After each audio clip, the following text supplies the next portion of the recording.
Et oui, tu n'as pas mal vu, même Francis Ganou lui-même est un investisseur dans les crypto-monnaies. Et naturellement, si tu es là et tu continues à regarder cette vidéo, c'est parce que toi également, tu es passionné et tu es curieux de savoir ce que c'est. Tu es arrivé au bon moment et tu es au bon endroit. Reste jusqu'à la fin parce que si je vais te dire ce que c'est une crypto-monnaie, comment elle fonctionne, les avantages et les inconvénients, surtout du point de vue africain. Si tu ne me connais pas encore, je suis Jocelyn Gongan, technicien en réseau de sécurité informatique, investisseur dans les crypto-monnaies depuis 2016. Ici, je partage avec toi mon expérience, qu'elle soit bonne ou mauvaise, afin que toi aussi tu puisses profiter pleinement de ce beau rentier.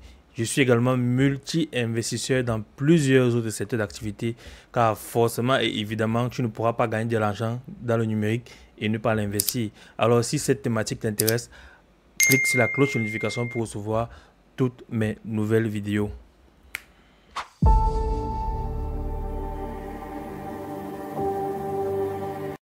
Forcément, comme moi à mes débuts, tu tombes sur beaucoup de vidéos et tu es intéressé par te faire l'argent en ligne. Et tu vois beaucoup les mentions telles que crypto-monnaie, blockchain, bitcoin, Ethereum, bullrun, toutes ces expressions en réalité incompréhensibles parce que tu n'y connais encore rien. Mais naturellement, tu es intéressé. Alors commençons par le plus important, c'est quoi une crypto-monnaie? Une crypto-monnaie est une monnaie numérique qui utilise des techniques de cryptographie pour sécuriser les différentes transactions. Naturellement, elles sont différentes des monnaies classiques telles que l'euro, le dollar ou même encore le franc.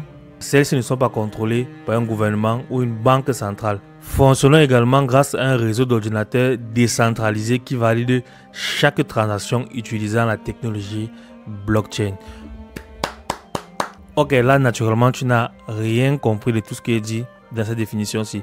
Je vais te prendre un exemple plutôt simple qui va te permettre de comprendre étape par étape ce que c'est une crypto-monnaie et sa différence avec les monnaies classiques telles que l'euro, le dollar et même le franc CFA que nous utilisons pour la plupart. Prenons un exemple très simple pour pouvoir comprendre cette définition-ci. Prenons l'exemple d'un opérateur économique qu'on va appeler Rostand Money et Bob qui veut envoyer une transaction à Patrick. Alors, Bob décide d'envoyer 1000 dollars à Patrick via le système classique qu'on appelle ici Rostand Money. Mais Patrick est un gars très malhonnête. Il va dire qu'il n'a pas reçu ces 1000 dollars. Pourtant, Bob, lui, sur son téléphone, a les preuves de la transaction. Il décide donc d'aller dans une place de la ville où il y a l'organe central qui gère toutes les transactions de Rostand Money. Se rendant là-bas, ce que Bob ignore, Patrick a un ami en interne qui maîtrise les systèmes de sauvegarde qui se retrouvent à Rostand Money, qui est un point clé de cette explication-ci. Reste bien concentré car tu vas déceler là l'explication même de la blockchain et la différence entre le système classique et la crypto-monnaie. Arrivé à Rostand Money, Bob demande le listing de toutes ces transactions, le listing qui va être constitué de toutes les transactions que Bob a effectuées avec son numéro Rostand Money. Or, Patrick en avance ayant appelé celui qui gère les serveurs à Rostand Money a fait supprimer cette transaction parce que l'organe est centralisé. Quand on sort le listing, effectivement, il n'y a pas de transaction des 1000 dollars de Bob vers Patrick. Voilà un gros problème. Maintenant, revenons dans le système de crypto-monnaies en prenant le même exemple, mais ici on va plutôt appeler le Rostand Coin.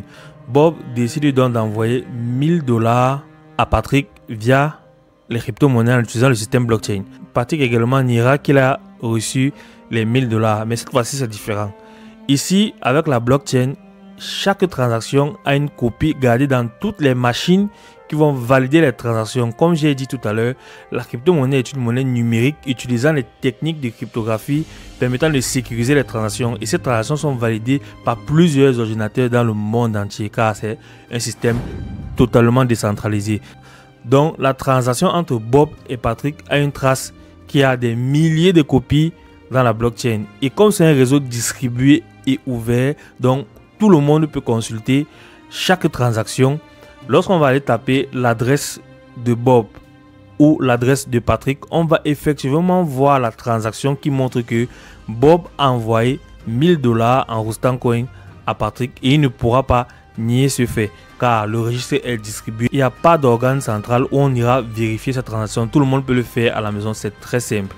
On comprend donc ici avec ces deux exemples que ces deux systèmes de transaction utilisent deux techniques différentes. Une avec le système classique avec l'exemple de Bob qui envoie 1000 dollars en roustant money à Patrick et l'autre transaction via la blockchain en utilisant la crypto-monnaie Roustan Coin, où ici l'existence de cette copie est dans plusieurs machines distribuées dans le réseau. Maintenant ici il faut savoir, pour envoyer une crypto-monnaie, il y a deux éléments à savoir. Une, la clé privée et l'autre, la clé publique. Revenons sur l'exemple 1. L'exemple 1, Bob qui envoie 1000 Roustan Money à Patrick, il a juste besoin de son numéro de téléphone. Le numéro de téléphone ici va être appelé la clé publique car c'est grâce à elle que tu pourras recevoir toutes tes différentes transactions. Une fois que Patrick a reçu ses 1000 $ en Roustan Money dans son téléphone, pour avoir accès et faire le retrait, il aura besoin d'un code. Son code secret qu'on va appeler ici ta clé privée. Car c'est grâce à cette clé que tu as accès à tes fonds. Maintenant, revenons dans le cas des crypto-monnaies. En crypto-monnaie, effectivement, tu as besoin de ces deux clés quand tu crées un portefeuille. D'une part, tu as ta clé privée. C'est grâce à elle que tu vas recevoir toutes tes transactions. Donc, s'il fallait que moi, je puisse t'envoyer 20, 10, 30 $, tu vas m'envoyer ta clé publique. Et maintenant, pour avoir accès à cette clé, tu auras besoin de ta clé privée. Car c'est grâce à elle que tu auras accès à ton portefeuille et pouvoir dépenser ces différents dollars-là. Il faut comprendre que la crypto-monnaie n'est qu'une application de ce système appelé blockchain. Il en existe plusieurs types d'applications et la crypto-monnaie la plus connue est le Bitcoin, raison pour laquelle c'est celle dont tu as déjà entendu le plus parler. Ensuite, on aura Ethereum qui est une crypto-monnaie parce qu'ici, il faut comprendre, la crypto-monnaie a été créée dans un premier but, le transfert de valeur P2P, sans passer par un tiers de confiance. Un tiers de confiance ici qui peut être un gouvernement ou une banque. Dans le cas des crypto-monnaies, c'est de toi à moi et ce sont les machines qui vérifient ces transactions, des milliers de machines parce que chaque machine a une trace de chaque transaction. Maintenant, il faudrait comprendre pourquoi la plupart des Africains actuellement s'y intéressent. Notamment, je vais te donner les points clés, les inconvénients, les avantages et naturellement, comment est-ce qu'on fait pour gagner de l'argent grâce aux crypto-monnaies. Pourquoi donc de nombreux Africains s'intéressent aux crypto-monnaies? Le premier point que je vais évoquer ici, c'est la faible bancarisation au niveau de l'Afrique. Selon la Banque mondiale, seulement 43% des adultes en Afrique subsaharienne ont accès à un compte bancaire. La crypto-monnaie ici offre alors une alternative plus accessible et plus inclusive qui ne dépend pas des institutions financières ni traditionnelles.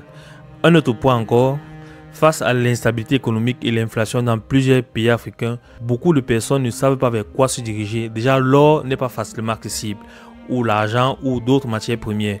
Alors, la crypto-monnaie, comme le Bitcoin et plein d'autres crypto-monnaies, offrent la possibilité de pouvoir faire ce genre d'épargne-là et se protéger de l'inflation. Maintenant, le troisième point qui va nous intéresser, c'est l'envie de spéculation. La crypto-monnaie est un actif très volatile qui peut connaître des fluctuations importantes de prix en peu de temps. C'est ce qui attire le plus d'investisseurs qui cherchent à réaliser des profits rapides, mais aussi prendre beaucoup de risques élevés.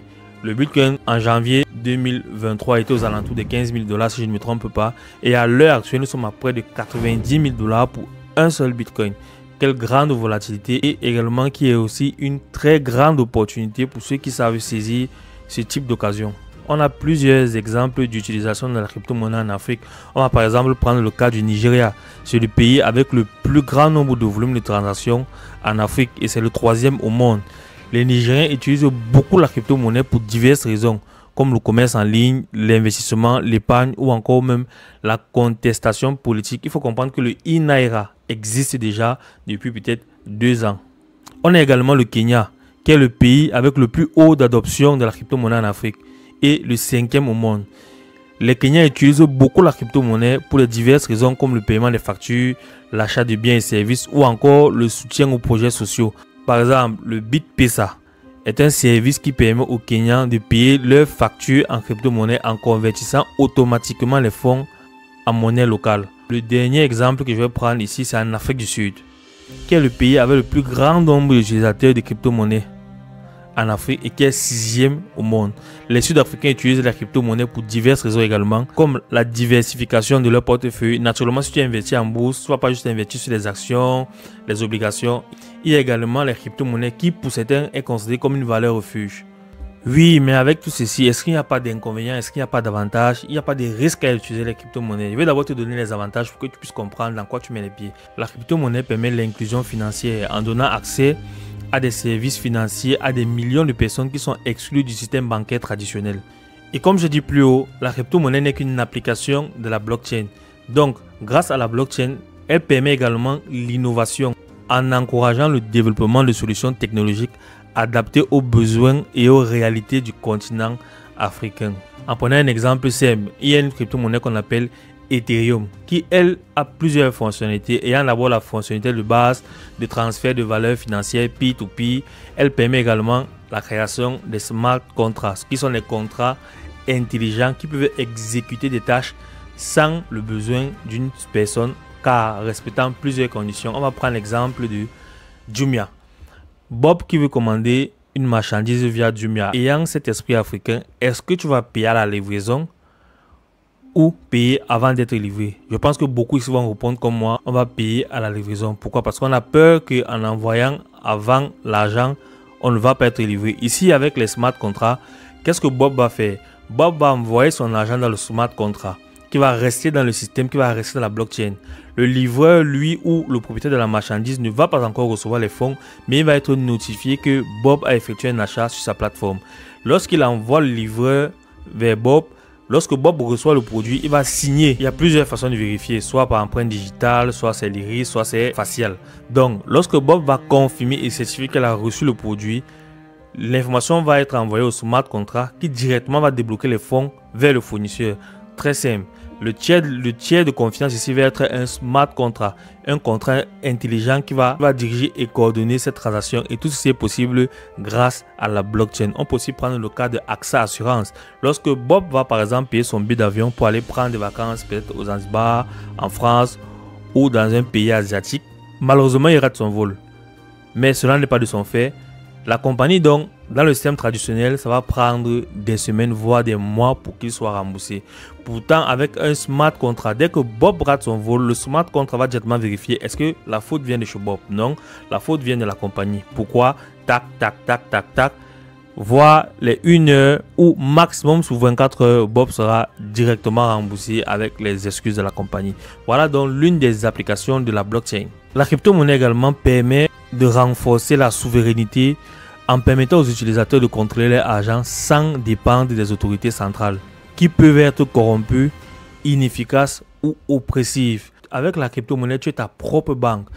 Voici un exemple de portefeuille et tu vas convenir avec moi que là, je t'ai montré un téléphone et une application à l'intérieur où je garde mes propres crypto-monnaies. Donc, c'est moi qui décide si j'envoie, si je garde, si je supprime, si je garde. Bref, je fais de mon argent ce que je veux. Et j'ai le droit d'en disposer à tout instant. Ça, c'est l'une des grandes particularités et pourquoi beaucoup de personnes se tournent vers les crypto-monnaies. Maintenant, il y a aussi beaucoup d'inconvénients, beaucoup d'inconvénients sur les crypto-monnaies. Vous savez, c'est une technologie qui est très jeune. Donc, du coup, on n'a pas encore tous les rouages et tous les systèmes de sécurité traditionnels à l'intérieur. Mais néanmoins, ça n'exclut pas le fait que ce soit une opportunité générationnelle pour toi qui écoutes cette vidéo aussi. L'un des premiers problèmes majeurs, c'est la volatilité. Comme j'ai dit plus haut, en janvier 2023, nous étions à 15 $ pour un Bitcoin. Et aujourd'hui, nous sommes à 91 000 $ pour un Bitcoin. Ça, c'est la hausse. Mais rassure-toi, en 2021, auparavant, nous étions à 60 000 $ pour un Bitcoin qui a chuté jusqu'à 15 000 $. Donc, pour une tierce personne qui aurait eu acheté le Bitcoin à ce moment-là, aurait réalisé des pertes énormes. Et probablement, il aurait vendu pensant que le Bitcoin allait descendre jusqu'à zéro. Ça aussi, c'est parce que tu ne maîtrises pas ce qu'on appelle les cycles du marché. On a aussi un problème.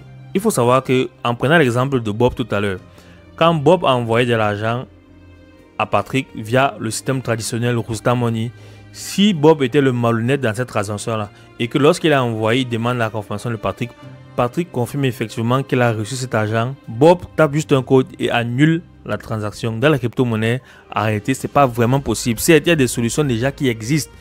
Mais en général, c'est pas vraiment possible de le faire. Lorsque tu vas envoyer 10 $ à une adresse, envoyer, c'est envoyer. Il n'y a pas de chemin retour. Et également, celui qui va t'envoyer sa clé publique, qui est son adresse avec laquelle il reçoit toutes les transactions, tu copies mal. Ou bien tu fais une erreur, tu effaces un chiffre, tu le remplaces par un autre. Tu envoies, envoyer, c'est envoyer, tu as tout perdu. Et il faut comprendre que dans la crypto-monnaie, il y a plusieurs types de réseaux. Le réseau BSC20, le réseau TSC20, le réseau ERC20. S'il faut prendre un exemple, tu ne vas pas envoyer l'argent à quelqu'un qui est aux États-Unis, en France CFA. Tu vas d'abord le changer en dollars parce que c'est le dollar qu'ils utilisent dans leur système. Tu ne vas pas envoyer le franc CFA en Chine.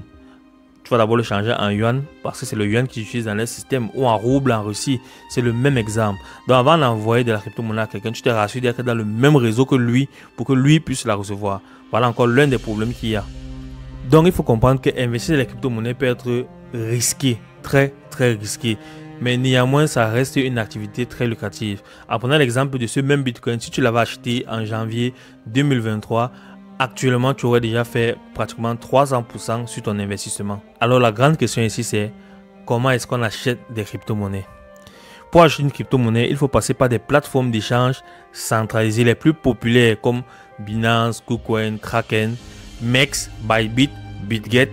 Facile, tapez juste dans la barre de recherche sur Google Binance. Dans le cas d'espèce, tu peux acheter des crypto-monnaies en échange de monnaies traditionnelles comme l'euro, le dollar ou le livre sterling. Tout ce que tu as fait, c'est créer un compte sur ces plateformes-là, déposer de l'argent en espèces, faire ton achat en crypto-monnaie. Soit tu gardes dans ce portefeuille centralisé qui est Binance, Kraken, soit tu l'envoies vers un portefeuille décentralisé. Ce qui m'amène à ce deuxième point, comment est-ce que tu vas garder tes crypto-monnaies. En 2021-2022, on a eu la chute d'une des entreprises aussi puissantes comme Binance qui est appelée FTX, qui est une plateforme centralisée. Donc les plateformes que je viens de citer là, ce sont des plateformes centralisées. Parce que dans ces plateformes-là, tu as ta clé publique. Et comme j'ai dit au départ, ce qui te donne accès à tes cryptos, c'est ta clé privée.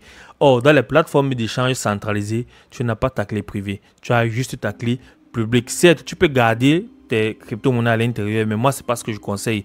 Certes, il y a beaucoup de liquidités. Si tu veux vendre, tu vas directement vendre là-bas et récupérer même en CFA. Dans une autre vidéo, je vais te montrer comment faire pour déposer des francs CFA sur Binance, acheter une crypto-monnaie et même si tu veux la vendre, tu la vends et tu récupères en francs CFA via Orange Money, Mobile Money. Ça fera l'objet d'une autre vidéo. Et si tu es intéressé, signale-le en commentaire. Les plateformes centralisées ont un avantage. Il y a beaucoup de liquidités. Il y a plusieurs crypto-monnaies que tu peux acheter directement sur cette plateforme car l'expérience utilisateur est plutôt bonne. Maintenant, la deuxième façon de garder tes crypto-monnaies, c'est celle où tu détiens ta clé privée et ta clé publique. On a trois cas de figure différentes. Il y a les portefeuilles logiciels. Ce sont les applications que tu peux installer sur ton téléphone comme Trust Wallet, Coinbase Wallet, MetaMask ou ton ordinateur. MetaMask et Trust Wallet font également l'affaire, qui sont très pratiques mais peuvent être vulnérables aux attaques si ton appareil est piraté. Il faut faire très attention. Le deuxième cas, ce sont les portefeuilles matériels. Ce sont des portefeuilles physiques comme la Ledger ou le Trésor qui permettent de stocker des clés privées de manière sécurisée. Ils sont beaucoup plus sûrs car tes cryptos sont stockés hors ligne. Il faut comprendre ici que tes crypto-monnaies ne sont pas stockées dans ces clés Ledger ou Trésor. Ce sont juste des portefeuilles matériels qui te permettent de visualiser et d'avoir accès à tes crypto-monnaies qui sont dans la blockchain. Il existe également ce qu'on appelle les portefeuilles papier. Donc tu imprimes ta clé privée sur un morceau de papier.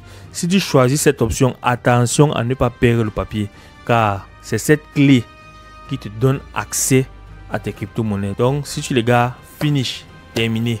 Fais très attention. Et il faut comprendre que si tu décides de venir investir dans le numérique regorge de beaucoup d'arnaques. J'ai fait une vidéo où je te présente l'une de ces arnaques. Clique juste là, la vidéo est là. Tu vas savoir également de quoi je parle. Et il faut faire beaucoup attention. Moi, je te conseille, si tu es un nouveau investisseur, viens tu fais juste sur le holding. On comprend donc ici que la première façon de gagner de l'argent grâce aux crypto-monnaies, c'est d'acheter et de faire ce qu'on appelle le holding. Acheter et garder sur une longue période. Ça peut être sur 3 mois, sur 1 an, sur 2 ans, sur 4 ans, voire même sur 10 ans. Maintenant, il en existe plusieurs qui rejoignent dans le point dont je voulais vous parler.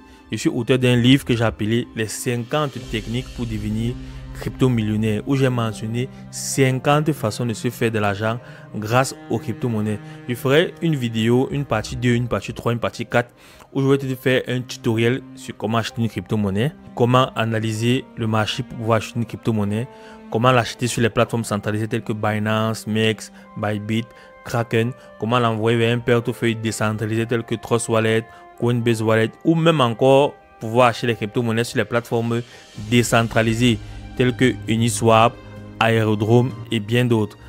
Donc, si le livre t'intéresse, écris juste en commentaire intéressé et rejoins le canal Telegram où je te donnerai les détails et comment tu peux faire pour avoir ton exemplaire.